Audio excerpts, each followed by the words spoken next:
Hey guys, my name is Nick and welcome to my channel. The Oscars are quickly approaching, and I meant to do an early predictions video, but now we're a week away, so I better get on with it before this damn ceremony catches up with my ass.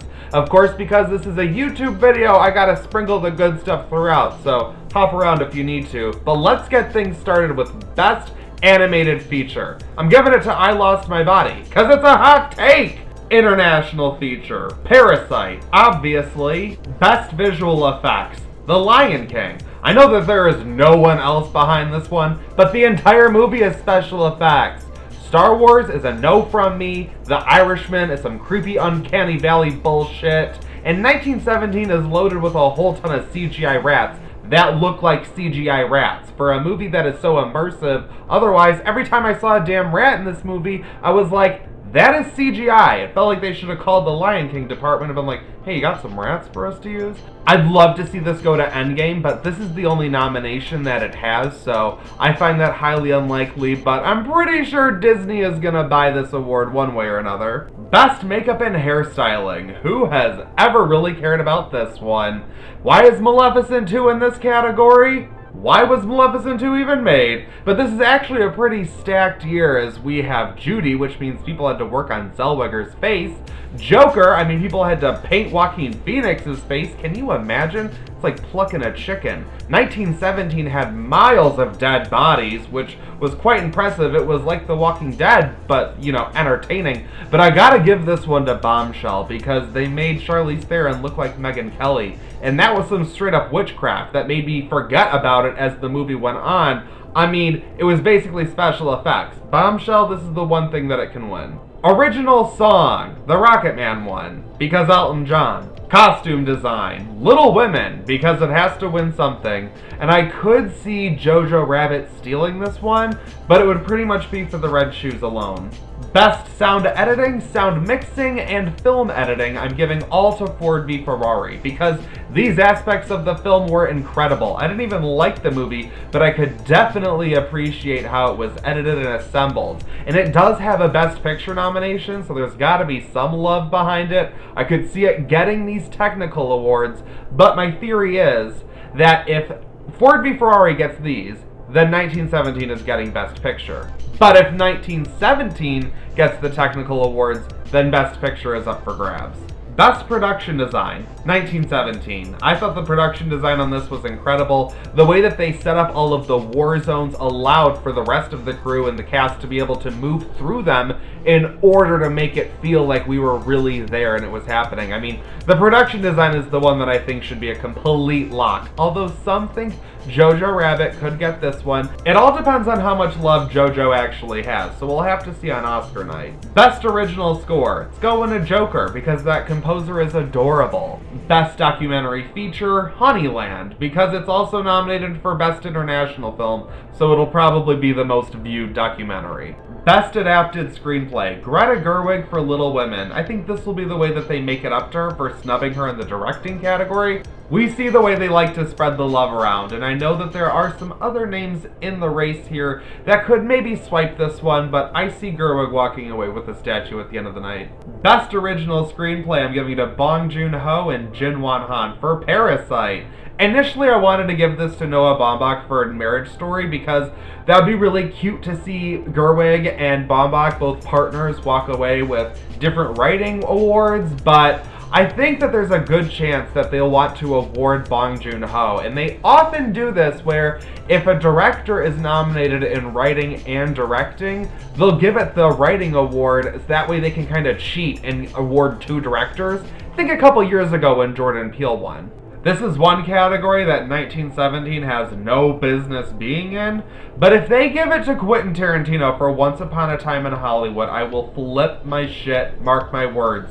He has been practically screaming from the rooftops that he just wants to be awarded in directing, and they keep awarding him in writing. It's kind of funny, but it's also kind of sad. Moving to directing, I have Sam Mendes for 1917, because he's been making a beeline for this award since the Globes.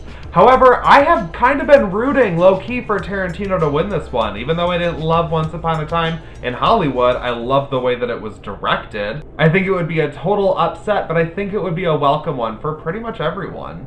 Best Cinematography, Roger Deakins for 1917. Duh! Now let's move on to the ones we actually care about. Best Supporting Actor, Brad Pitt for Once Upon a Time in Hollywood. I mean, this is a lock. He is getting this one. I have never even been the biggest Brad Pitt fan, and I am like, no, this is happening. This is his award. This is like the most basic category, and Brad Pitt is the only one in it who does not have an Oscar. And my theory here is that this is the year where they are handing out awards to people that have earned them. The legacy awards. The people that have been in the business for a while. This is them being like, thanks for putting up with all of our bullshit. Here's an award. Which is why I think in Best Supporting Actress, Laura Dern is also gonna win. She has just been cleaning up with all of the awards, and it's really funny because I love Laura Dern, and I love that we've had the Laura Dern resurgence over the last few years, but I really felt like she was just doing her Renata thing in Marriage Story, and I'm like, damn, this is the one occasion that you could pick where I'd be like, can you not give it to Laura Dern? I would love an upset in this category. I mean, actually I wouldn't. I really do want Laura Dern to win an award, but I think she has a really good chance of winning one within like the next 10 years anyway. Like, she's gonna get one. She's Laura fucking Dern. But I love Florence Pugh and Margot Robbie, and they are known to hand out that ingenue award, especially in the supporting actress category. And Scarlett Johansson is a double nominee. Usually that ends up canceling them out in both categories, but if she were to show up on Oscar night the first time that she is being nominated, and nominated in 2 categories and gets one of them, I would be a happy camper. Best Actor is of course going to Joaquin Phoenix for Joker. This is the one category that I initially thought we could see an upset in, kind of like last year when Glenn Close didn't win in Best Actress. I thought, you know, we gotta see something, some kind of shakeup this year. But honestly, all of the actors love the hell out of this performance, and they're the largest body of the Academy, so I think Phoenix has got this one locked. Best Actress is gonna go to Renee Zellweger for Judy, another boring one. But what if? What if we had a repeat of last year with an upset in the Best Actress category? Why would that happen 2 years in a row? Because it's the most unexpected thing. I don't know, I've always been a fan of Renee Zellweger, but you know what? She's kind of annoyed me since she crawled out of Iraq and returned for Judy, because she's all of a sudden like, I'm just a Southern gal, and it's like, were you? And she's been like, really bitter, like Gone Girl bitter. Every acceptance speech, she's just kind of like, that's right, I'm back. Like, oh my god, someone give her the award before she Fatal Attraction someone. But going with my theory that people who are due an Oscar will win, what if Saoirse Ronan gets this one anyway? I did not even love Little Women or her performance in particular, but this is her 4th nomination. And again, that whole ingenue award thing, maybe, I mean, again, I'm just saying if there were to be an upset, it would be interesting. And finally, Best Picture. I'm giving it to Joker. Why? Because that would make everyone's heads explode. It would be wild.